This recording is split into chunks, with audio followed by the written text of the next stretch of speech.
ndinoda kukugamuchirai hama vadikanwi kumativi mana enyika kwese kwatiri pachirongwa chamunovigirwa sabata rimwe nerimwe nesangano remasabata pamandara online. Tichida kukutendai hama neshamwari mukutitsigira kwakasiyana siyana. Muzuva ranhasi tine a special guest mukati mestudio medu vatichange tinavo. Tine musoro wenyaya unonakidza usingaite watichange tichidiscussa muzuva ranhasi. Unoti zvoni ndichiri n'anga kana kuti ndinotorombesa. Saka toda kudzidza zvinhu zvakadzika muchivanhu, and at the same time vachange vachitibatsira neshoko raMwari kuti Mwari masaidhi maviri aya, saidhi rechiedza, saidhi redima, zvakambomira sei, ivo vanotenda zvipi. Ari kutaura kwamuri senguva dziri dzose. Ndinoitwa Adin Momba, ndiri literature evangelist. Tichida kukutendai panguva inoi. Ndichakumbirisa Elder mugamuchire vateereri. Kazwai wateereri, kazwai hama neshamwari, tokutendai nekufamba kwamunoita nesu mukati mechirongwa ichochi. Chirongwa ichiri kufamba nekuda kwenyu imi. Makoments amuri kupa kuti batsira kwamuri kuita gadzirisai apa. Tokutendai zvakanyanya. Ndini wenyu wamunofamba naye muchirongwa nguva dzose, Elder Chikonde kana kuti Evangelist Chikonde semaziviro amunondiita. Tinoda kutenda vaChikonde. Tinoda kutendai. Chatakudandirai paprogramu ino nhasi hatina Pastor Mapras. Alright. Uye vanhu vanofanira kuziva kuti Pastor Mapras ndiwo munyori muboka redu. Amen. Vanoda kunamatirwa, vanoda kujoina group redu, vanobata Pastor Mapras. Amen. Munondibata panhamba dzangu 0774 646 508, and then tokusvitsai kuna Pastor Mapras. Hakuna anoenda kuna baba asina kusvika nepana Pastor Mapras. Amen. Yes. Toda kukugamuchirai our guest panguva ino. Ndokumbirawo mukwazise vateereri kwamuri kubva. Zita ndiani, tipinde muprogramu yedu. Kwazwai vateereri. Ndinotenda kuva pano pazuva ranhasi. Amen. Ini ndiri n'anga iri pasi peurongwa hweZinatha. Ndinonzi Matthias Stole. Ndinobva kunyanga, kuruwangwe, kuhwesa, kwakaterere, Manicaland province, Nyanga district. Ndatenda chaizvo nokunga ndiri pano nevarume weSDA Seventh Day Adventist Church. Zvondanga ndisingafungidzire kuti kana vamwe vanhu vari watendere iwe usiri mutendi wanekudawo. Saka ndawagamuchira nerufaro. Ndinoti nyika yese izive chakanaka nechakaipa. Kuti kana munhu achiti ndinotenda anogamuchira munhu wese, kwete kusarudza. Amen. Tinoda kutenda vaStole. Amen. Tinoda kutenda. Tinoda kutenda zvakanyanya. You know, vateereri, chimwe chandityisa pana vaStole. Vabata bhazi ra12 dzeusiku. Ndavatora pambari. Ndopatasangana. Amen. Ndadhiraivha ndikaenda novatora kumbari. Amen. Munhu ane mota dzake. But vazvininipisa. Vakapinda mumabhazi. Kubva na12 masvika na6 ndizvo. Na6. Tikavatora tikaenda kumba taita hurukuro dzakanaka. Amen. Chimwe chandaona pana vaStole, kunyange vachiri kusaidhi ravo, but munhu anoda Mwari. Amen. Munhu anoda Mwari. Tichafamba mukutangisa programu yedu. Ndichakumbirawo mutinamatirewo. Ngatitsinzinye tinamati. Baba vedu vari kudenga, Jehovha musiki wedenga napasi, imi ndimi mutungamiri mukati mezvose. Pakurarama kwedu, pakufamba kwedu, zvese zvatinoita tinotungamidza imi, nekuti kana musipo hapana chatinoita. Amen. Panguva dzino toda kuisa chirongwa ichi rinova basa renyu pamuchatitungamira mukati mehurukuro dzichaitwa pano. Tigaidhei murimi mugotibatsira, vazhinji vagodzidza, vazhinji vagobatsirika, kuti pachapera chirongwa ichi vakawanda vange vakunzwisisa iwo zviri nani, uye vakawanda vange vakunzwisisa kuti chakaipa chii. Muzita raJesu anogara nokusingapere tokunamatai. Amen. Amen. Amen. Tinoda kutenda nguva ino yatasvika hama neshamwari, yanguva yekuti programu yanhasi iri kuda kuti mutumire link kumunhu wese. Nokuti nyaya dzichataurwa navaStole inyaya dzinoaffecta almost everyone pasi pezuva. Chokwadi. vasitole toda kugamuchirai mupurogiramu yedu. Aiwa, ndinotenda. Yes, mukutangisa purogiramu yedu vasitole. Vasitole ndiani? Wasitole ndisekuru wakabereka baba wangu.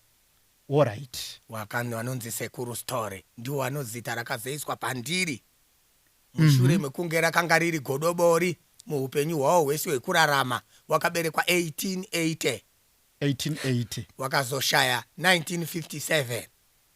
Okay, vaitova godobori. Waiwa godobori. Okay. N'anga ine mukurumbira. Alright. Yaimisa bhachi pamhepo.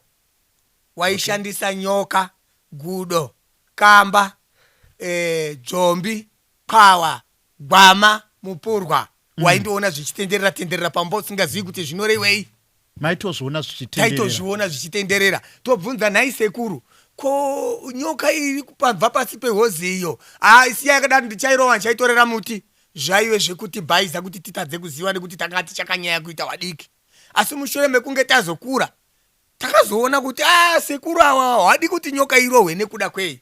Pfungwa dzakazoenda mberi dzikaziva kuti inyoka yasekuru inoshanda nasekuru. Saka sekuru wangu wakazoshaya. Washaya sekuru, zvinhu zvavo zvakaiswa mugomo rinonzi Mount Cylinder kumission kuChipinge. Inini ndakanga ndichiri mwana mudoko ndisina zvondanga ndati ndaziva. Hapana akanga achiziva muupenyu hwedu kuti ndichazobatwa nemudzimu. Wana baba wangu nana tete wangu wese waipinda chechi yeAnglican kuChipinge. Alright. Wachiramba kuti hatidi munhu anojoina futi chiwanhu ndekuti taakuenda mugeneration yekutendera chiKristu. Asi hawana kuziva kuti mweya wetsvina kana kuti Satani kana kuti ngirozi yaSatani nekuda kwemabasa avo zvichandouya. Zvichitaurwa mumashure umo ndisati ndaberekwa. Zvinonzi izvo sekuru waitaura kuti wanangu endai kuchechi. Asi kana maenda kuchechi pakugumisira munozondipawo mwana umwe chete anosara nenhaka yezvinhu zvangu izvi. Zvinhu izvi zvinonzi zvakabva kuZambia kumakore maye ye 1000. Alright. Zvisina anoziva ba wachiri kurarama.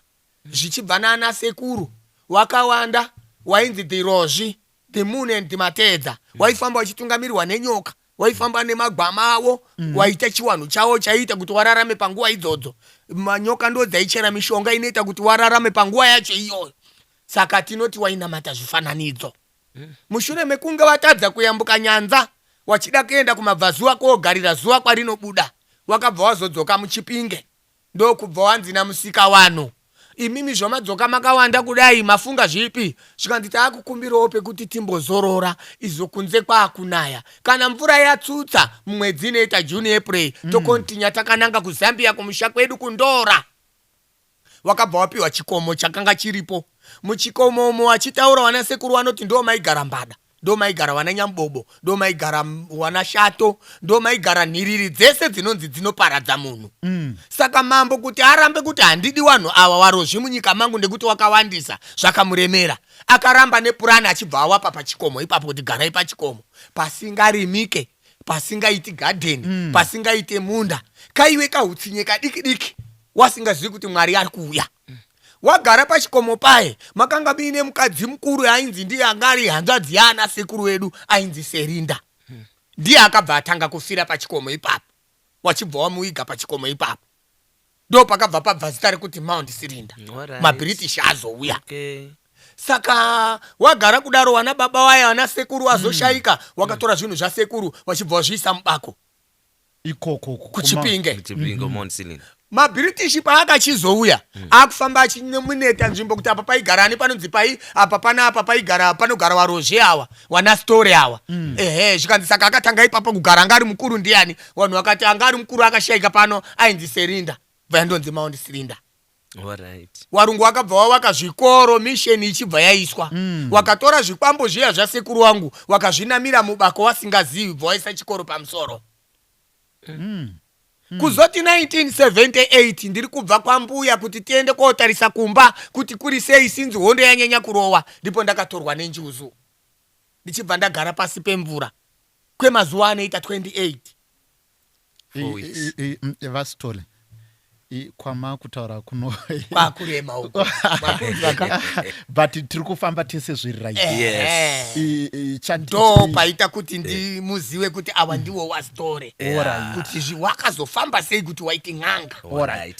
Saka pandaona pamati panhoroondo mati panhoroondo yatateguru sekuru vedu dzinde vasitole vacho ndo vaivasvikiro vaisvikirwa vachitungamirira the moon and matedza varozvi kubva kundora kuzambia wachienda kumabvazuva. but ivo vasitole pakufa kwavo vakufa mabuditsa imwe pfungwa yekuti vakati ndiri kuda kuti muende kuchechi.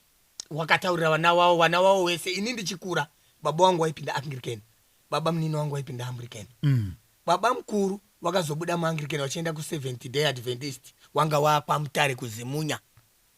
Saka ndingati maparents angu kubva kuna tete ana tete wangu wese nana baba munini wangu na baba mkuru wese wakanga wari waende kuchechi.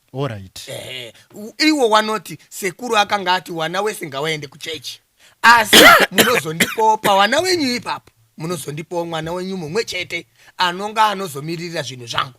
Saka wana baba manje nokunga wanga wakaguta bhaibheri kuchechi kwawaienda wakabva waramba kuti hatina mwana watinokudini watinokupa. Saka baba wakafa, sekuru wakafa wasina kupiwa mwana. Zvakazoya pandiri izvi zvakazoya sekuru wafa ndo patakuenda kuti sekuru vafa. Saka takuenda papfungwa yekuti matorwa nenjuso because vachikondi tiri kurarama munguva vasitole yekuti munhu wese angoti ndani mweya wemanjusu. Ichokwadi ndiri kunzwa kwakawanda kuri kutaurwa kudaro. Wakadzi akandotsvukira hanzi ane manjusu, akatadza kugara nemurume kumba hanzi ane manjusu. Hazvisiri izvo. Satani ari kuuya neimwe nzira handizvo. Inini ndi ndakatorwa nenjusu ndikagara pasi pemvura. Titsanangurire ipapo. Takanga tiri 5 tiri kubva kuMozambique tichikrosa kuuya kuZimbabwe ichiri kunzi Rhodesia. Kupisa kwakaita hondo 1974 wabereki wedu wakatora huku nemombe nechiwa chitiza kuenda kuMozambique. Ndokubva taregera chikoro. Takaita makore anenge 3 tichichera mbewa nekuvhima chete tiri kuMozambique pasina ari kuenda kuchikoro. Saka 1978 muna August makabuda tumasoko twekuti nofunga hondo inenge yakiita nani kuri kunzi kunana Rimbi huku kune wana vari kutomboonekwa wachienda kupi kuchikoro, vamwe vari kufundira pasi pemiti maona. Saka isusu tikati kudogara kwacho kwanyanya ngatikuyambuke itotarise kumba kwetaigara kuti tione kuti kune wamwe wadzoka here waakuenda kupi kuchikoro tibva tadzoka tiende. Kana kuti wana wechikoro ndiwo wofana kudzoka wabereki wozodini hawo wozouya kana kwaakunaya. Shuwa wanga uri musi wa28 Oktoba kuchipisa takafamba netsoka kubva kuseni kuma 5 am takakrosa kumadokera kuenda kuZimbabwe. Tasvika parwizi rukuru tikati ngatigezei. Taiwe tine kasipo kedu kainzi kematirida kadiki kaiwe nemawara. Tasvika parwizi kuti tigeze rwizi rwari kukwerera mvura yakawanda. Ndakamira parwizi ndakumura hembe dzangu ndichibva ndachera mvura nesipo ndichizorera musoro ndakapatika ndakagara mumba. Mumba umo madziro acho wakanga uri uswa. Furo yacho yepasi wakanga uri uswa. Denga racho iri wakanga uri uswa. Mumba imomo takagara pakabhenji kanga kakati murume mukadzi wamwe wanga wakatsvuka kunge warungu wane bvudzi rakareba. Kadhoo kacho kaitoona zvekunze zvekuti unotoona kuti kunze uko. Takanga tiri kuratidza sewanhu kunga watorwa nemapurisa wari muchitokisi here. Takandonyarara hatina nyaya dzatiri kutaura dzinoratidza kuti tinoziva zvepano. Kunga waenzi waenda kunze kwenyika wasiri kuziva zvavari kuda kuita. Nguva diki makapinda umwe mukadzi anga arimo anga akabatwa muchiuni achibva asvika kugara sanga ine mazamu anga akazvimba. Makabva mauya munhu wemurungu wechikadzi anga akamonera jira kutangira muchiuni make anga asingaoneki makumbo ake asi aindooneka mazamu aya akapfeka bhodhi. Akanongedzera murume anga auya nemukadzi uya nemasaini kuti tora munhu uya bude ari kubuda chii mukaka. Nguva iyoyo munhu uya akabva abuditswa. Takatanga kufundiswa mishonga taakita sewanhu wajairira asi chinhu chekutanga chakandivhundusa ndakapiwa kapureti kemuti kakazara nhunzi dzakakangiwa. nhunzi dzakakangira. Ehe, zvairatidza kuti chaunenge watonziita haufaniri kuramba nekuti kunyika kuwo hakusi kwako. Hakusi kwako. Kunga masungwa, kunga muri muchitokisi. Yes. Zvaita ungafanika zvoda kumanikidzwa kabisira, kunge muri kudiwa, kunga musiri kudiwa, kunga ukaramba zviri kuitika pane zvichazoitika pauri zvakaipa. Apa mamune makore mangani? Ndakanga ndine makore anosvika kuma 14 years. 14 years. Ndatorwa kudaro ndakabva ndanokora ningirikini nhunzi dziya, kubva ndaisa mukanwa, kubva ndatsenga, kubva ndamedza, kubva watora ndiro iya, bva waisa imwe ndiro yemuti yanga ine miswe yemadzvombi iri kuradzikwa kunge iri kubva kubikwa. Ndakabva ndatora futi kubva ndadya. Kwakanga kusiri kudya kwekuda, asi kuti kudya kwekutya kuti kunzvimbo kwendari kuno kwashata. Ndikaramba pane zvandingogona kuitwa. Pakazenge ndakupiwa nyama yehuku yakabikwa zvakanaka, nyama yemombe, sadza rakachena risiri kuratidza kungafanika richibage. Waiti ukadongorera padhoo paya apa uchiti umboonewo zvakaita kunze, waiona kungafanika hwai dzakawanda dziri kufamba uko, kunga kuri kufamba huku, kunga kuri kufamba mombe nechekure kure uko. Zvinoita kuti pfungwa yako ifunge kuti uri pano panze panapa, iwe usiri. Handina kumbotota nemvura kana kunwira mvura, uyezve mumiri mangu ndaita unge ndine jira rendakamonera. Kwakuzoguma takufambiswa ndichifunidzwa miti. Ndainzi muti ukatorwa usina shizha ndofunidzwa muti ndichinzi muti uyu ndowakati. Asi zvese zvondakafundiswa ipapo kwemazuva iyayo, handina chondakatadza, zvese ndaindozvirangarira. Ndakazoguma takufambiswa musango ndichinzi tora chakati, tora chakati, tora chakati, tora chakati. Musi wekuti inini ndibude handina zvondakaziwa. Zuva rakanga raakupota, ndakapatika ndakamira padomboro, ndakanga ndiri kugeza riya, ndakabata bhasiketi ndisina kupfeka hembe kana imwe chete. Ndikati kagwara aka ndiko kagwara kotaidzika nemombe tichiya tichimwisa mombe aka. Ndakatakura bhasiketi riya ranga rakazara midzi yemiti, nanhasi ndinaro kumba. Ra1978 ndinaro kumba nanhasi. Bhasiketi rakarukwa ramakabva naro, ndakabva naro mumvura, ndinaro izvozvi. Munaro? Ndinaro. ZBC yakatouya kumba kwangu koriona ikatotora mafoto, akatobuda muZBC, ndinaro nanhasi. Ndakafamba nekanzira ikako ndichiti ndiende kumadongo kwetaigara kare. Ndakasvika kumadongo kuya uku, munhu endakaona mumwe chete. Wanhu wese wevhiriji wakatiza, ndekuti wakanga waenda kun'anga, wana baba waenda kumaprofita kuti mwana atorwa nemvura, wachinzi achauya, wamwe wachiti aiwa hachauyi baatofa, wanhu vachiratidza sewatokangamwa. Munhu takazomutsvaga mumvura tikamushaya, saka nhamo yapera. Kozonzwika kuti munhu uya aonekwa papi, wanhu vakafunga kuti chipoko nekuti kunze kwakanga kwaakudoka. Wanhu wese wakatiza. Ndakapinda mumba ndikatsvaga chibhurukwa, ndikaona chamukoma wangu ndichibva ndapfeka chibhurukwa, bva ndatora chihembe bva ndapfeka, ndakuti ndiende kwambuya Magada ukoko, taimbotamba tichiri vadiki kuti wanhu zvavatiza vachienda ikoko. Ndakaona kwambuya Magada huri hutsi kubuda mukicheni vachitizawo ndiri kusvika, bva ndaona kuti vanhu vakunditiza, rega ndidzoke hangu kumba. Wanhu vakazojairana neni kwapera mazuva matatu kuti wanyatsokuona kuti munhu, nekuona ndiri kutora nzungu ndichidya nekutsvagawo zvimwe zvinhu zvekudya mumaraini kuti wazive kuti munhu ndakabata chiye changu. Ndo pakatangira un'anga hwangu. Ndairoteswa ndakarara kuti munhu ari kurwara nechakati murape nechakati, uyu ari kurwara nehosha yakati murape nechakati. Ndo un'anga hwo ndakabuda nahwo mumvura, kwete uhu hwekurombesa uhu nekupa zvikwambo zvinouraya, handina kubva nazvo mumvura. Ndo pandafarira vastole, ndo pandafarira nokuti like ameno kana muchizvibata vachikondi kuti even neage yamuri kutaura kuma 14 years ndo zvaiwanzoitika kare, kuti kana munhu achitorwa nenjusu dzasingatori vanhu vachembera zviri kuitika mazuva ano, chokwadi ipapo dzaitora munhu achiri mudiki, and then vanhu vaiziva kuti it's either ari kudzoka kana kuti haadzoki.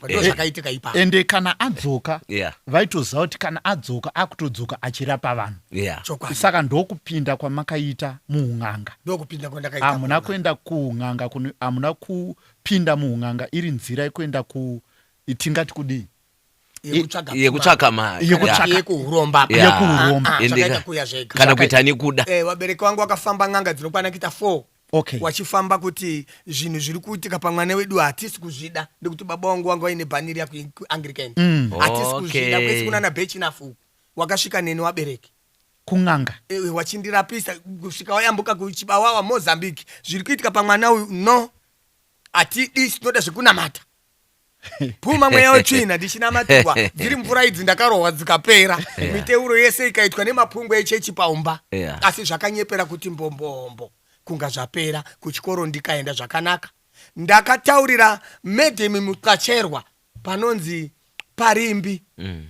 Takasanganiswa combined maklasi anga ari 4. Ndikati medhemu tikanga tanyora test ndichaita number 1.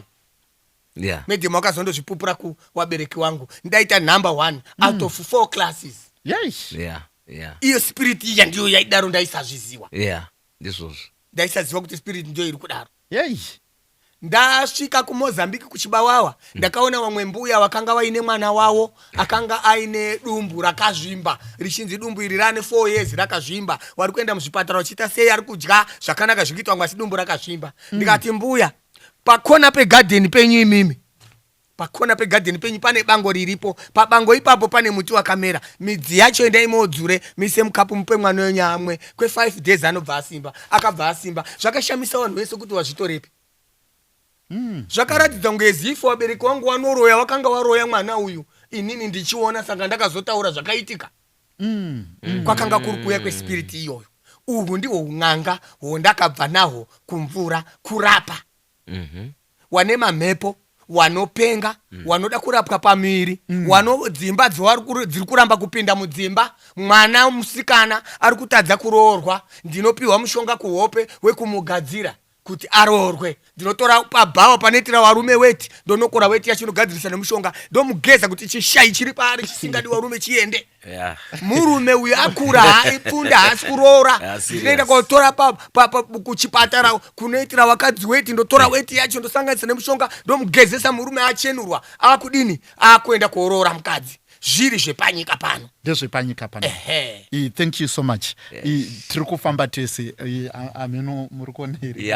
Ndiri kuona kuti inyaya iri very critical. Nekuti ende also panyika chandatodzidza pakutaura kwavanga vachiita kuti vaigeza vakagara but vakangwerikana vatorwa vaenda. Kureva kuti ndiri kuona musiyano pakuti Mwari kana achidaidza munhu sezvakaitwa Matthew akasvikirwa ari muofisi akanditere Matthew bvabvuma bva atoteera. Vana Peter pavairaura kureva kuti Mwari haana kakumanikidza kainako. Anoita call you respond. Pandiri kuona ava vasiri kutoda, vasina chavari kuziva, vakatotorwa vakaenda pasi pemvura. Zvinotoratidza kuti kune vamwe mfundisi vari mune mama situations ekuti togona kuvakondema nezvinhu zvakaitika vasingadi. Kureva kuti nemamazwi vanenge vari mune mama situations vangave vanhu vatichasangana navo, because seKristu vatodzidzisa something. Vatichatosangana navo vanotoda help yakanaka kubva kwatiri, nekutovanzwira, nekutsvaka wei kuti tingovabatsire sei kuvaburitsa, nekuti vamwe vacho vakutoratidza kuti havana kupinda nekuti vaida, asi vakangwerikana vamuzvinhu zvavanga vasingadi. Sekutaura kwavaita kuti even chikafu chavakatanga kudya vakadya out of fear. Nokuti vaiziva kuti ndikasadya ndinogona kufira kuno. You see, the way yamuri kutaura nayo kuti aiwa kana Mwari achidedza vanhu vasitole muparidzi muchavaona muparidzi mukuru kwatiri kuenda. Vasitole iko zvino pamava kushanda. Toda kunyatsokunzwisa kuti vasitole zvakamira sei mukubata kwenyu. Zvii zvamunazvo zvamunonyatsozikanwa kuti vasitole vane nyoka dzavo, vasitole vane zvitokoroshi, zvinhu izvi munazvo here kana kuti angori madhirama anotaura vanhu? Inini zvinhu ndinazvo. Ndinoshandisa nyoka yangu inonzi Paradzai, inozikana worldwide. Tukaenda kwasitore akatuma nyoka yake inonzi Paradzai, kana mumafoni nditori naye nemafoto acho. Nyoka yangu iyi ndinoituma ichishanda chisataniki changu. Chakafanana nekuti baba Nhingi mwana wawanhumburiswa, mukuwasha aramba asizve chokwadi nhumbu ndeyake. Ndinotuma Paradzai wangu enda korwisa wakuwasha waya. Wakuwasha waya wochema wouye woti ashuwa tisi takanyenga mwana wenyu, tinobhadhara hedu kana kumutora by force. Yeah. kanenge kakembi kepolisi Alright. by force iyo. Okay. Saka mune nyoka. Ndine nyoka, ndine kamba, ndine gudo, ndine mpurwa, zvinhu 4 Chimwe choshanda. zvandinoshandisa. Saka chimwe nechimwe Chinenge chine basa racho. Zvakunzi zvekwambo. Okay. Nyoka yangu iyi ndinoenda paguwa munhu afa. Munhu uyu aifa, anga ari bhinya, anga ari muurayi, rakanga riri hure, rakanga riri chii. Ndinosvika nemushonga wangu wandinosvika kusima ndichidaidzira Thomas, ndoda kuti iwewe ndikutore ndisenze newe. Ndinotora mushonga uya wogara mazuva 3 ndoenda koudzura, mudzi wacho unodonha ropa. Ini ndasima pamusoro peguwa. No. Ndochiuya neropa riya ndoro ndinoisa panyoka apa. Mirai Stole. Yeah. I hope vakula muri safe ikoko. Vari behind the scene. Yes. Tingazoona hama dzedu dzakutiza. Dzafuriza, yeah. Apa ndoda kuti mutsanangure mbijana. Hatina kwatiri Yeah, ndizvo. mabva kuri. Chokwadi. Netime yamauya. Yeah. Tinoirespecta tisingaiti. Ndizvozvo. Saka muri kuti nyoka yenyu munoenda nayo paguva remunhu. Yes. Guva iri munenge makwanisa kuidentifya sei? Ndine muti wangu wandinonongedza guwa. Okay. Ndanongedza guwa iro nemuti wangu zvinokonekitana kuti munhu yainamata ku7th Day Adventist Church mupostori. Zvandoda kuti ndimutore ndo mutume uku haitiba.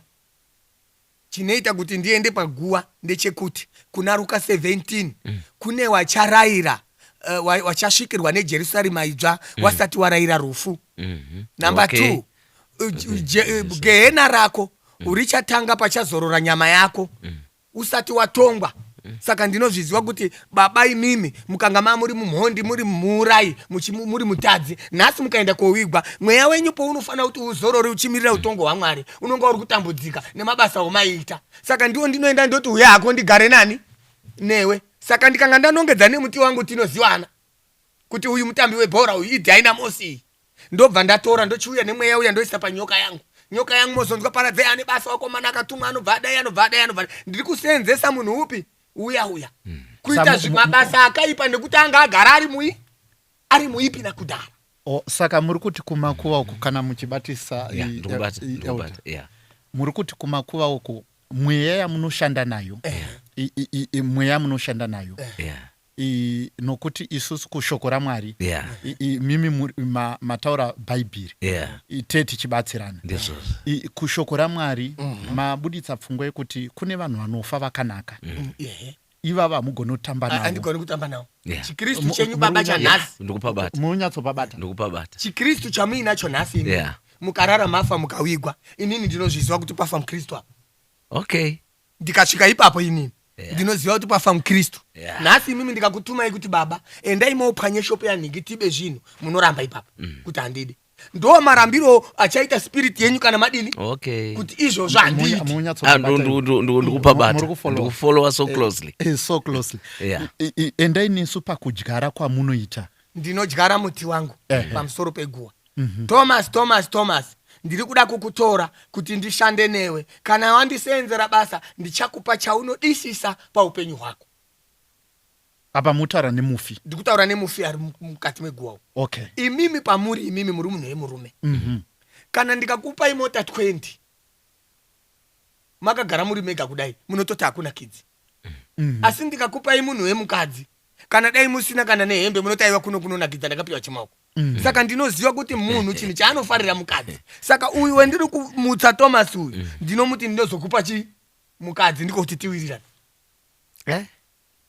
Saka kana madyara ruva iriri mati pamunozoritora after 3 days. Mudzi wacho unofanira kudonha ropa. Kuti ini ndizive kuti ndatakura baba waya. Mweya wacho. Mweya uya ndatora. Ndaenda nawo kumba mudzi wangu ndokuya. Ndapedza kukuya ndoisa muzenga, ndoisa fodya yangu. Shamwari wakugara pano. Kusvika ndakudzosera kupi? Kuya. Wakugara pano. Ndine munhu ada kundoseenzerwa amutsa chechi yake. Saka pastor uyu zvamutsa chechi ari kuti ndikutume iwewe uende kokokorodza vanhu vakawanda vanozara pachechi vachimutya vachiita zvese zvavanoda. Ndo basa rendinoda kukutuma. baba pastor mauya Uzvinzwa. mauya kuti mugadzirwe neni kuti Ndikupabata. muite pastor baba. Chekutanga mushonga wangu munozoya nawo pano. Kana mauya nemushonga wangu pano, mushonga uyu unoda munhu wemukadzi amene hanzi kune hanzvadzi yenyu here kumba isina murume kana kuti iri kumurume idzoke. Ndiri kuitira mufesi wani. Alright. Nekuti inini wana wangu handigoni kutora wana wangu kuti ndipe chikwambo wasenzere imimi. Kwete ndopa usataniki pandiri kutaura. Imimi ndokutaurira kuti panodiwa mukadzi baba. Pastor mune hanzvadzi here pastor? Ndinayo. Ndipe zita rake nemutupo wake nesenemu yake ndishandise. Iwewe Thomas wakuenda kosenza na pastor uchiita zvese zvawanoda unonyenga mukadzi upi iyeyo. Ndopa munoona mwana haarorwi inga akafunda chikoro wani inga anoenda kuchechi zvakanaka. Mwana imba dzake dzikutadza kumira pane behind spirit iri. Yeah. So usataniki ndi uripo ndewekuti imimi munobvuma kuseenzesa hama yenyu pazvinhu zvakadini zvakashata. Saka tichiti tinoita zveusataniki hazvisi chikristu. amen. Ndikupabata. Tirikufamba tese. Ndikupabata. Pakanaka singeti vastori. Saka muri kuti inini ndinogona kuya ndichida rubatsiro kwamuri. But pakubatsirwa ndine zvandinobhadhara kwamuri. Yes. Zvekuti imimi munogona kundikumbira hanzvadzi dzangu. Saka hanzvadzi dzangu idzi hadzicharorwa.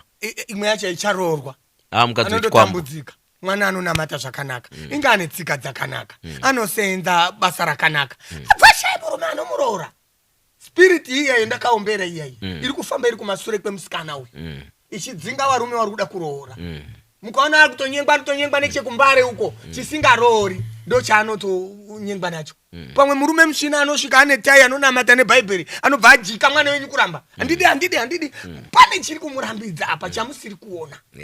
Saka yakanzi satanic. Inobvisa munhu chinhu chakanaka kumuita chinhu chakaipa. Saka pa matiudza kuti tinenge taenda neshato yedu. Ndinenge ndaenda nenyoka yangu kuguva. Ndo yatinoenda nayo. Meaning kuti mukati memhuri imwe neimwe ine vana vasiri kurorwa. Noti zvinhu zvatiri kusangana nazvo. Zvikutoitika kuna vanhu vakawandisa. Tine vana number 1 havasi kurorwa. Number 2 kune mhuri inoti zvoni vese vanogona kutororwa but michato yacho yotofa yese.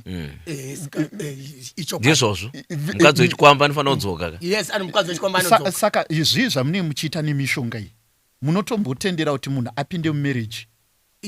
But odzoka nokuti mukadzi wemunhu. Ndizvozvo zvakandoshata chete ndekuti imimi ndichasenza pamwana wenyu omandipa. Ndichasenza pamukwasha aroora mwana wenyu. Achatambudzika kuti ndakagadzira zvese ndichiroora mukadzi hatisi kugarisana mumba imomo. Misodzi iyi handeipa ero tatienzaniswe. Uchiona nyaya yacho ndeyemanga-manga. Pamwe kachibva kauya kamukwambo kakaita kuzarirwa kunge munhu anotamba bhora. Hapana nenyaya. Spirit yasatani yakagara ipapo ndiye kusenza. Mabata imwe pfungwa yakakosha vasitole yekuti imi munotenda here kuti kushanda kwamunenge muchiita munenge hazvina umwari mukati. Ndinotenda ndekuti zvinhu zvine umwari mukati hazviise munhu pakashata. Ndizvozvo. Kana mubhaibheri munoti chipo chekuromba chinogara nguva duku chichibva chaguma. Asi chipo chaMwari chinongouya chinogara nekusingaperi. Saka ndinoziva kuti zvandiri kutora paguva muno ndichimuseenzesa uyu hazvina nguwaba. Ndo zviya zvamunozoona anga ine supermarket yakafuma yakatsva, anga ine ngirikini complex yese yakafuma yakatsva. Chipo chasatani chinogara nguva duku. So many people ndaenda kuGhana uko. Ndakasangana nevanhu wakawanda munomu wakaita mbiri zvamunoziva. Vamwe vacho ipiwa ma5 years. Pastor ningi vanhu vachifashikira pano nekuko zvine nguva zvichibva zvadini zvapera zvine generation. Chipo chaMwari ndechekungouya usina kuchidaidza chinogara nekusingaperi kusvika wafa. Jesu hapana paakazombonzi aimbopiricha akazoguma angene kuwawa. No, zvakanga zviri zvipo zvaMwari kusvika nanhasi. We are in good hands of Jesus. Mfundisi kusvika nanhasi. Mati makaenda kuGhana. Inini ndakaenda kuGhana. Good. Now pane issue iri kunetsa yekuti pakati peGhana neBenin pane biggest shrine muAfrica munomu. Yandakanzwa ichitaurwa nemumwe achiti mushrine imomomo munowanika ndingati mhando dzese dzezvinhu n'anga dzinobatsirwa imomo, maprofita anobatsirwa imomo, vanoita zvipi nezvipi vanobatsirwa imomo. Saka ndakaona vamwe vacho pavainzi vapedza kuinishetwa vakapfeka maredhi vakazara mune rimwe zuho pavakanga vachinzi takukutumai kuti mende munyika. Andizive zvainzi kune mashiraini akawanda kuGhana kuri kuenda amenoti anditi inini chakaita kuti ndiende kuGhana ndakanga ndisingadi nekuti ung'angaho ndakasiyirwa nasekuru wangu wakanga uri smart. Handina kusiyirwa ung'anga hwekuita satanic. Ndakasiyirwa ung'anga hwekurapa. Ndo ung'anga sekuru wangu wachirapa, sekuru wangu waita zvekurapa. Wakanga wasina zvekupa munhu chinhu chinorutsa mari. Wakanga wasingaiti. Inini manje ndapedza chikoro ndakazoita teacher kuBirchnough Bridge. Makaita teacher? Ndakaita teacher kwaTonorai. Temporary teaching 1984. 85, 86, 87, 88 vandasiya teaching vandaya paNorton. Vandatanga kusenza paKintire. Ndipo ndakafundiswa driving nemurungu. Ndo zvakazoita kuti ndiende pi kuGhana. Ndakadzidziswa kudrive rori. Kunzi unotakura peturu uchende pakati nepeturu nechitenga. Saka ndadrive rori riya ndakanga ndakusangana nemadriver vanodrive marori wakawanda. Ndakazoguma ndakubranchika neMozambique. Nemarori. Saka vanhu wadriver aya tinomboungana patinorara tichipanana pfungwa nezvakawanda wanda. Ndipo takanzwa kuti kuGhana ukasvika ikoko unopiwa mushonga wekuti unogona kuita mari. Ndikade kutokuenda iri nhau yeugrid kukara. Ndakanga ndisati ndakuti ndinogara paumba pachizara vanhu kusvika kuma200 wada kurapwa nenima. Ndainonzwa anditsvagawo ndiyeyo ndichisenza hangu basa rangu wauyewo hamene wabva kwamutoko ndiwawo ndichindoziva hangu ndikusenza basa rangu. Saka ndakazoti no man, ndinofanira kuita power chaiyo, power yendikuita idiki kuti kwakuri kurasika kana kuti kwakusiri kusarasika. Wakuru vanotaura kuti ane chipo chakaipa anondooneka nezvaachaita. Taenda kuGhana. Ndakasvika ndichibva ndasangana nevanhu vakawanda. Ndikataura nawo ikoko. Vanhu vaida kundibatsira vaya vakati wabva kuZimbabwe. Ndikati ndabva kuZimbabwe. Zvikanzi kuZimbabwe kwakauya nhingi. Wakataura mapasta anenge akawanda nosvika 6. Ndichibva ndawaziva mapasta acho nekuti mbiri yawo muno ndakaidini. Mamainzwa. Ndakanga ndainzwa nekiiona. Ndichibva ndawaziva ndikati wow, manje inini ndauyawo, inini ndagara ndinorapa kare. Asi ndiri kuda mapipi emari. Zvikanzi kana uchida mapipi emari uya. Ndakapinzwa murumu so diki. Zvichibva zvanzi une hama here iri kumusha kwenyu ine pamiri. Ndikati ndine mwana wasisi wangu ane pamiri. Zvikanzi zvakanaka. Zaza dishi ro nemvura. Vandazaza dishi remvura. Zvikanzi right. Daidza zita rake nemutupo wake. Vandadaidza zita rake nemutupo bvaakanda mushonga. Mushonga mvura yakabva yatanga kutsvukuruka kuita red. Zvikanzi chikanda chirauro ichi. Ndakakanda chirauro nchibva ndabata howe yakadai mudishi rinenge iteboy. Vandabata howe yakadai so yekunyanza chaiyo. Zvikanzi ukanga wasvika kumba amai vataura iyaya ichisina pamiri patobva howe iyoyi ndiye mwana wacho. Ndope ndakati inini hangu handina kuinga izvozvo zvakakura kudaro zveusatani izvozvo. Zvika ndo zviri kuita vamwe wako kunoku. Kwakatobva nhingi kunoku akatouraya baba wake, kwakabva nhingi kunoku anoshandisa mai wake, kwakatobva nhingi kunoku achidai unogona kutoyambuka bhodha inzwa kuti baba wako afa. Ndikati ndizvo zvendafambira. Inini ndazofunga ndakuda mushonga wekuti ndinopa munhu ondipa kamari kadiki so iwo ndoita ake makumari akadini akawanda. So munhu uyo nenge ndapa uya akandoita mari achaudza vamwe kuti mukaenda kwasekuru story unopiwa mushonga uchiita mari. Ini ndoramba ndiri kukorikita kapi akakusvika twangu twawanda zvokuuraya ndokuti ndagara ndine mudzimu kudhara uri pandiri wekurapa.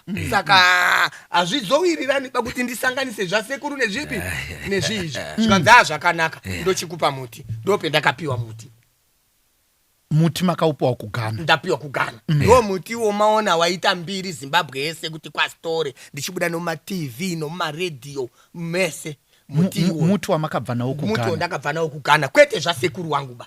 Alright. Satanic ndiri kutaura yesi yandiri kuita iyi. Ndakabva naye kupi? kuGhana. Sisina sekuru mukati. Sisina sekuru mukati. Ndakabva naye kuGhana. Zvekuti chero sekuru dai kuri kunzi kumuka kuvakafa. Taitonetsana kuti handizvo zvendakakusiyira. Saka ndine muti wekuti ndinoti tora begi. Saka munonzwa kuti kwaStory kumabhegi. Mukaenda pambari apa munonzwa kuti kwaStory kumabhegi. Ndinotora monarch ndoisa monarch apo. Ndotora banga nejira rered. Ndochiti inini ndipe foto rehama yako.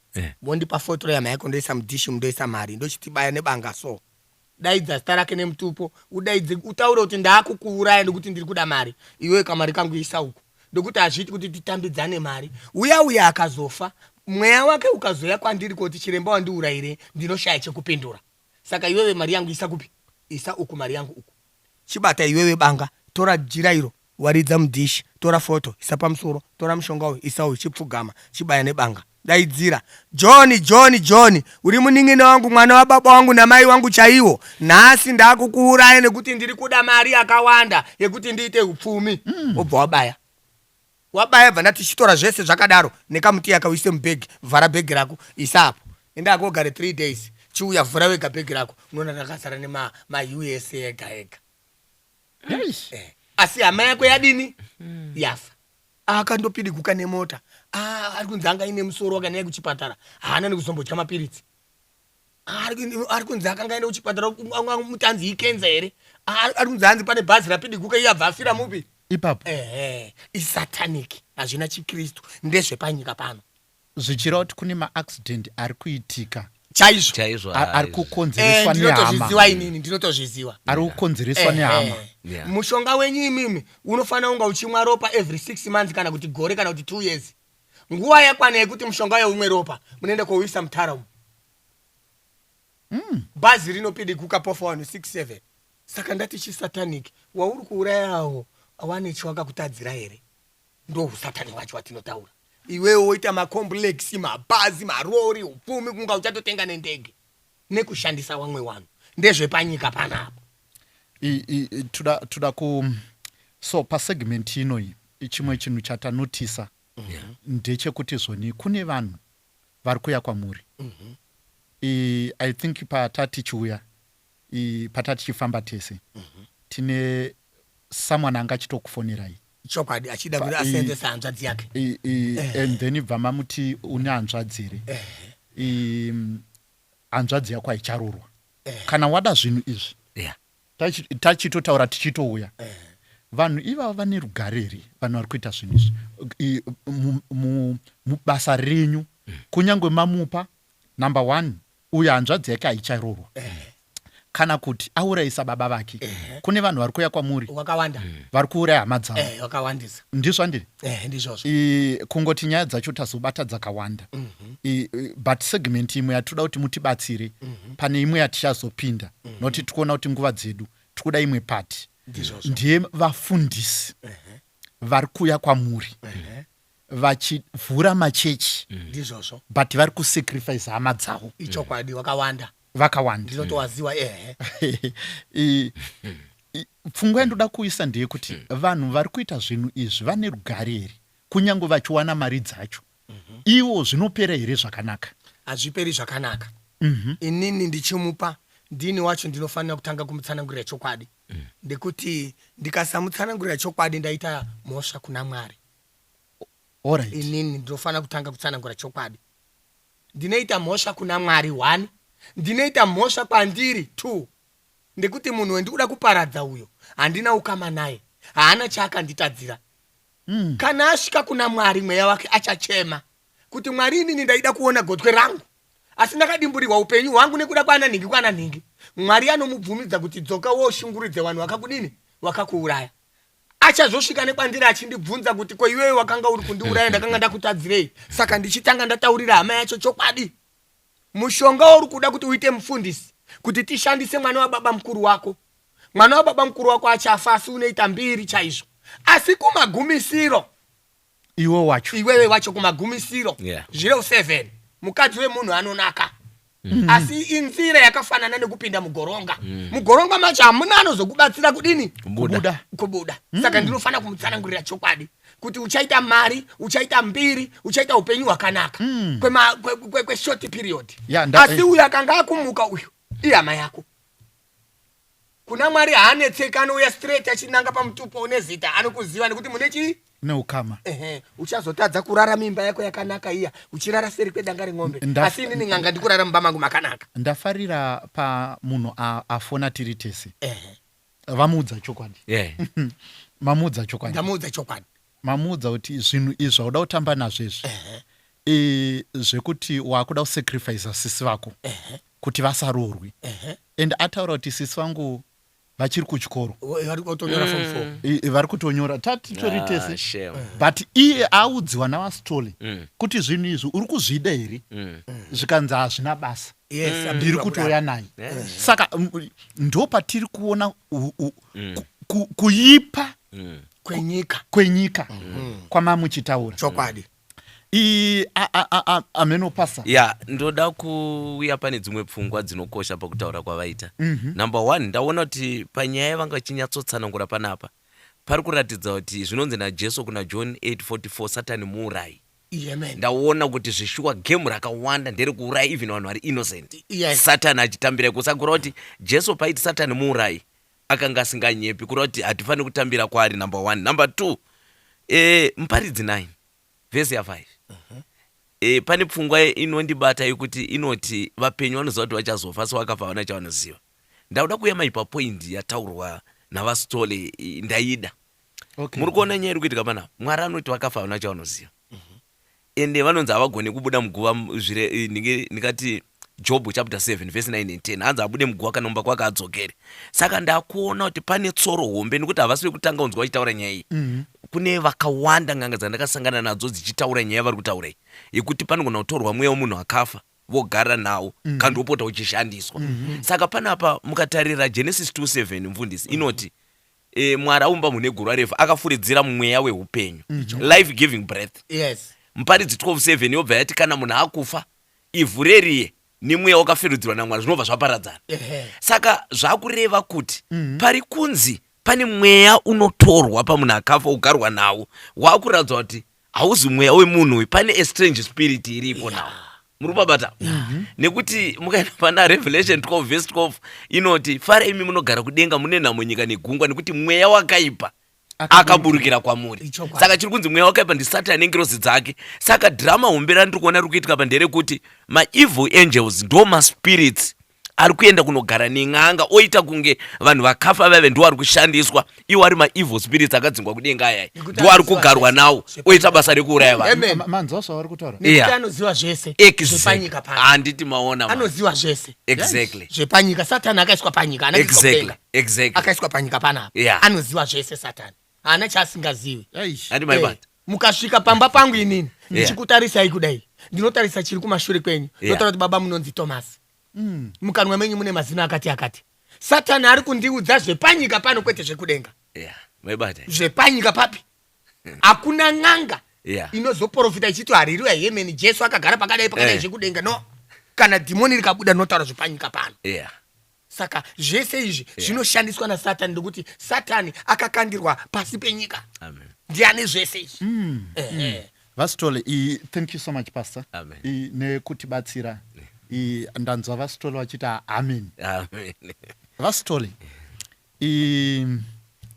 kumba kwenyu imimi ndinorangarira kuti zvechechi zvausiku mapinda muchivanhu but mune hurukuro yamamuchiita nini yekushanduka kwakaita mhuri yenyu.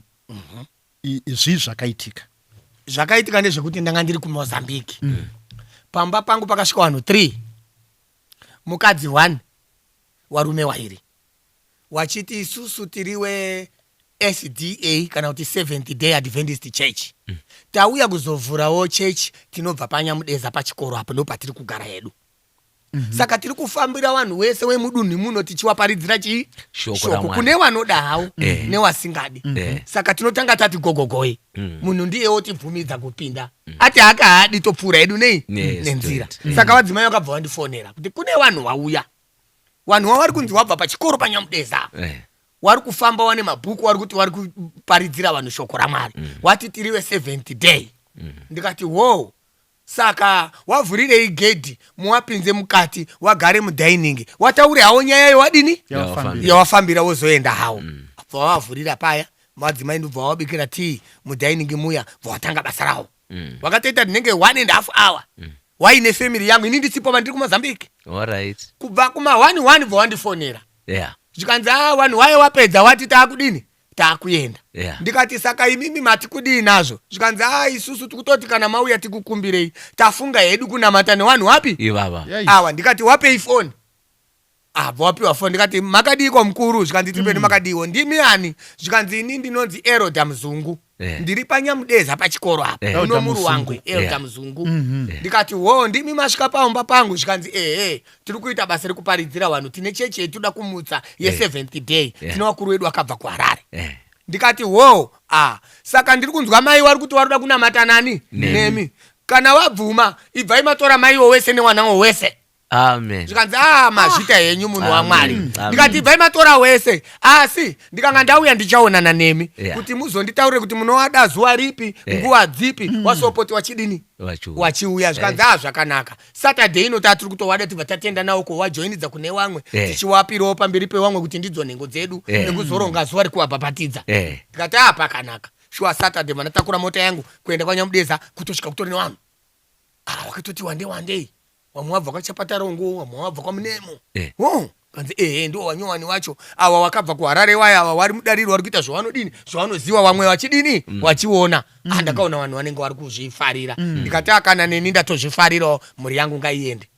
Chakazoitika ndechekuti kwakazoitwa pasika kuna Munga zvikanzi kune pasika iri kuitwa muna August kunge September here inoitwa muna August musangano wematumba ndipo wakanzi Pastor Elder Mzungu akati wastore kuri kuendwa kuna Munga asi kuna Munga uko wari kuenda wachibva wandogara ikoko kwetu mazuva wozodzoka saka 7 days saka kunodiwa tende nekanzvimbo kekuti apa ndipo vanoisa tende nekuti vanenge vakawanda vari kubva kumativi enyika yese kuti wazoone zviri kuda kutangika kupi kuno watisimudzirewo ndikati saka zvikanzi saka inini zvomati mimi wari kuenda chitsvagai tende ini ndakufana kuenda kuti wekwanyamudeza wese ndowabatira nzvimbo yani yawo kuti wakabvawo kuno kwanyamudeza wanoziwana kukumbirana sauti nechiko nechii wabva wandoenda pamwe chete uyu tende wachigara raini rani rawo avo wabvawo kune imwe nzvimbo wanogarawo uko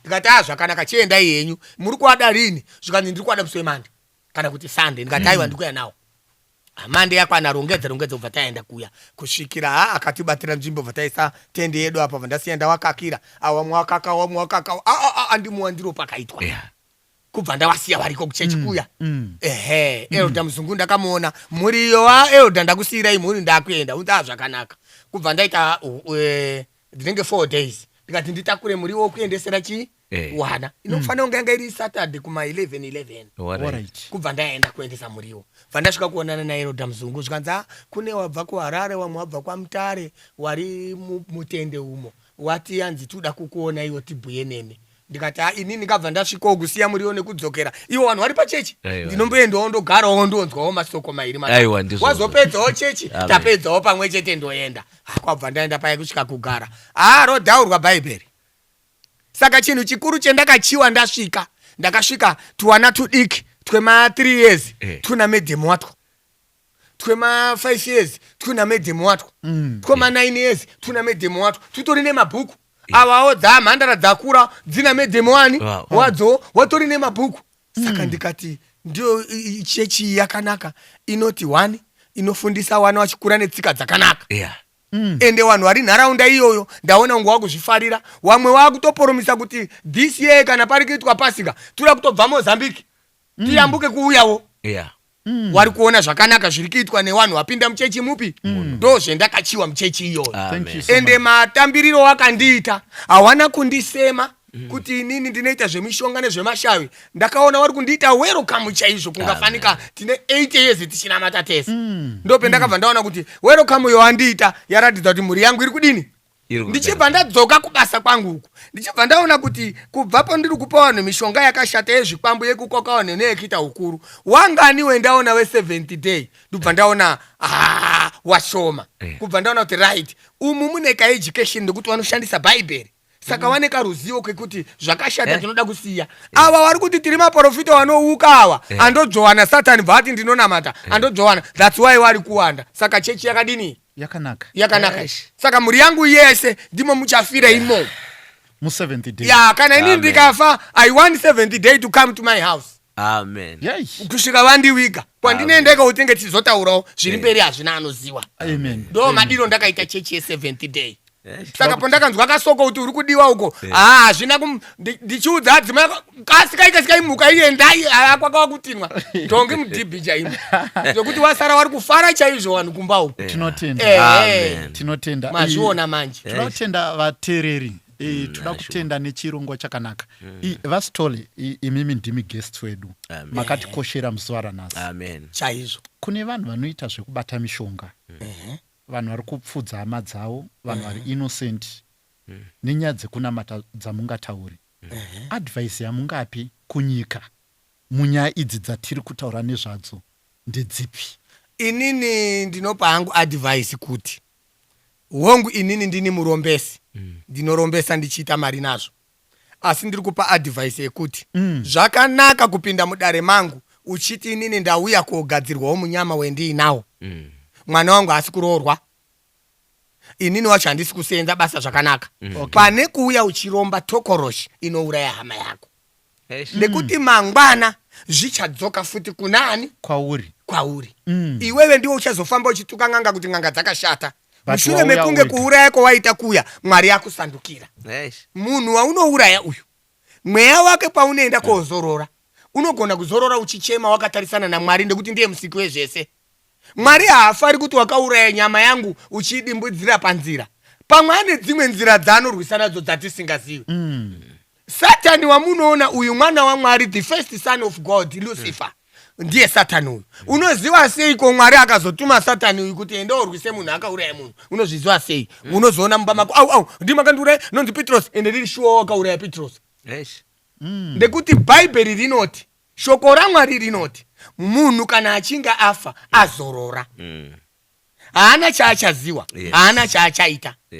Saka chinozomuka chichiti ndini ana wakandiuraya. Satani ane zvaanonga abvumidzwa naMwari kuti aite pamusoro pezvawakadini iwewe zvawakaita. Dai usina kuzviita iwewe, dai zvisina. Mazviona. Saka ndiri kupa vanhu kuti handisi kukurudzira kuti uyai murombe sinzi ndinorombesa. Ndiri kuti ngatipananei masaka mamwe chete handeitonamata. Chechipiri, tine machechi akafanana emwe aya. Ukaenda kuNew Testament inoti mutungamiri wenyu chenjera kutungamirwa nebofu nekuti pori chapinda mugomba newe. Ziwa kuti eroda wako, ziwa kuti mufundisi wako kumapeto achakumiririra here. Nekuti kana Jesu akuuya mumwe neumwe achamira nezvitadzo zvake. Uchaona mufundisi wenyu yakutaura kuti ndikumirira zvitadzo zvangu, handiwazivi awo. Ende uchanzi ibva handikuziwi. Ingati aienda nemafundisi wane, zvikanzi waitungamirirwa nemajumba musandukwa, wanhu wasina kutenda kuna Mwari. Saka ziwa munhu ari kukutungamirira, ziwa chechi youri kupinda. Awa wana hariruya hemeni awa, uri kutotungamirirwa nemunhu akandoromba kwasitore, ari kuseenzesa chipoko. Imi moswera kunamata chipoko, maakufanana naNebhukadhineza wainamata zvifananidzo. Jesu paachauya haakuziwei, mese munenge muri watadzi. Zviri nani kutoenda hako ku70 day kwausingasangani nechimunhu chinokarara, kwauri kuenda kuri kukarara kuri kuzara vanhu uku. Mashona vanoti kwadzinorohwa matumbu ndiko kwadzinomhanyira. Inini ndinotaura from experience nekuti ndini ndinowapa, handisi kusoropodzaba kuti maapostoro vanodaiba. Inini ndini ndinowapa. Dai ndanga ndisingawapi neniwo dai nditoriko kupostori ikoko nokuti ndinonga ndisingaziwi. Zvino ini ndakazoziwa nekuda kwokuwapa ndini. Ndichiona ari kuita mbiri, ari kuprofita, ari kudzura zino remunhu panzeve, ari kubva dai zvichibva zvadai. Ini ndiri ndamudini? Ndamupa. Saka hapana chikristu baba. Hapana chikristu baba. Anzi navasitole endai kusavata. Uko kumwe kwese uko vasitole havasi kurova imbwa vakaviga mupini. Vari kuti nepo tiri muhondo yaMwari naSatani. Ende vari kutonyatsokubuditsa kuti ukaita zvinhu zvaSatani, Satani anokumukira mangwana. Toda kukutendai diwa vateereri munguva yakadai. Vasitole mune vana vangani vari kuenda kuchechi? Ndine vana vanokwana kuita 9 vari kuenda ku70 day Adventist Church paMunga, paRuwangwe, paGrowth Point apo. Saka itori chechi pachezvo. Chaizvo vanotofara, maerodha anotofara, anotoziva kutoti girls dzauya. Wakuziva kuimba, wakuziva kupiricha, zvinonakidza neni baba wacho. Vane mabhaibheri here vana? Wana mabhaibheri ichiri chechi ichiri kutanga. Okay. Mabhaibheri hawana, wasati wane zvinhu zvakasimukira ba. Nofunga wane about a year. chechi iyo yatanga yani gore rimwe chete. Toda kutenda. Saka isati yasimuka oba. Asi ndinoona maelders acho ane shungu nevanhu wavo zvakaipa. Wanoda wanobata vanhu zvakanaka. Zvinotaurwa nenyika yacho yese irimo inochitaura nekupupura. Toda kutenda hama neshamwari. Ndanga ndichitaura neimwe friend yangu mangwanani anopa mauya. Saka vasitole tatokupai bhaibheri renyu. Ichokwadi. Chatosvika ndichitotsimudzira vanhu vese pachechi kuti mandiona matangirwa nen'anga kuwana bhaibheri rekuti ndirare ndavoerengawo mavhesi mairi pandinomukawo makuseni ndoerengawo vhesi rimwe ndakuenda hangu kubasa rangu. Totenda Mwari. Saka manzwa vadiwa vateereri vane shungu dzekuti basa raTenzi rifambe. Manzwa vana variko, manzwa sangano ririko, sangano rine shungu. Shungu dzedu ndedzekuti vana vose vasitole namai pavari kuenda kuchechi vange vane mabhibhles avo. Taona kuti mwana mudiki i5 years ndizvo? Yes, mudiki 5 years. Ane 5 years. And then vasikana vavo vane 7 years, vamwe vane 9, kozoita vane 13. Kozoita wairi vane 18 years vari kunyora maform 4. Vari kunyora maform 4. Saka kune vateereri vedu, masavadha edu vari kuteerera, vana ava vanofanira kurerwa muzvinhu zvekudenga. Amen. Vanofanira kuwanirwa mabhaibheri avo. Munotibata pastor ipai vana vekwasitole mabhaibheri, vasitole vari murodhi. Ende chimwe chinhu chandafarira pana vasitole, vanotomboenda kuchechi. Chokwadi. Pavanoenda kunosiya mhuri kusabata, havangoenda kunongoisiya chete, vanotombogara kuchechi vomboteerera Mwari achitaura. Chokwadi. Saka toda kukutendai vasitole. Mwari ari kutaura nemi ndo zvandaona. Ichokwadi ipapo. Even kubvuma kwamaita, sacrifice yamaita kumuka na12 kubata bhazi kusvika pambari na6 patazotorana. It's a sign yekuti Mwari ari kutaura nevanhu. Munamato wedu mukuru, mubhaibheri mune murume anonzi Paul. Akaita mabasa makuru singaiti achirwisana nezvinhu zvaMwari. Toda kuzonyora mumatsamba kuti muZimbabwe maimbowana vasitole. Chokwadi, vanozikana worldwide. Waiwa nenyoka yakareba 5 meters inonzi paradzai. Asi wakati no, Mwari ariko. Ndiye akasika zvinhu izvi Mwari. Saka tese tofanira kuita before God. Amen. Thank you so much. Ameno pastor mashoko maviri. Ndoda kungotenda kune pfungwa dzanga dzichibuda apa uye dzinoratidza kuti shuwa Mwari ariko, ada kubuditsira vanhu pachena uye kuti vangwarire zvinhu zvavanobata mukati meupenyu. Tinofanira kuita. Ndaona kuti pane risk Mwari pakatambidzwa kuti musaende kun'anga pai aiza zvatogona kunopiwa. Tanzwa vakukonfirma story kuti pamunoya kunoku even wada kurombeswa vaivai munobatana nezvinhu zvinona zvokuvadza hama, zvinona zvokuvadza vaning'ina kana hanzvadzi newe wacho. Saka ndiri kuona kuti iyambiro kwete iri kubva naSole asi Mwari avatendera kuti waive pano kuti vabatsire vanhu vakawanda.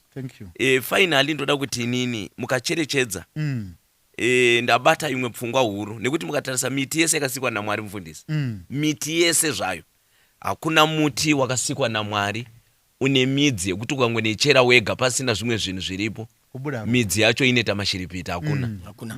Midzi yese inoita mashiripiti inobva nemaoko en'anga. Saka Mwari panotambidza kuenda kun'anga anotya kuti tinodzoka taberekeswa. So ngatingwarirei. Kana Mwari achitambidza zvimwe zvinhu vamwe toverevedza neusiku tichienda kunotsvaka zvimwe tinogona kupedzisira taane musodzi. Ndingati ndo mashoko angu. Toda kutenda ichokwadi ndiswa nditi. Toda kutenda vadiwa vateereri. Mwari wokudenga akuitire zvakanaka. Tisangane pachirongwa chinotevera, you shall know the truth and the truth shall set you free. Chinangwa chechirongwa chedu ndechekuda kubuditsa mabasa erima, at the same time kuratidza vateereri kuti kudenga kuna Mwari. Manzwa vasitole vachitestify kuti Mwari mukuru kudarika zvinhu zvatingaite. Saka dai Mwari wokudenga akukomborerei. Tasangana pasabata rinotevera. God bless you. Amen.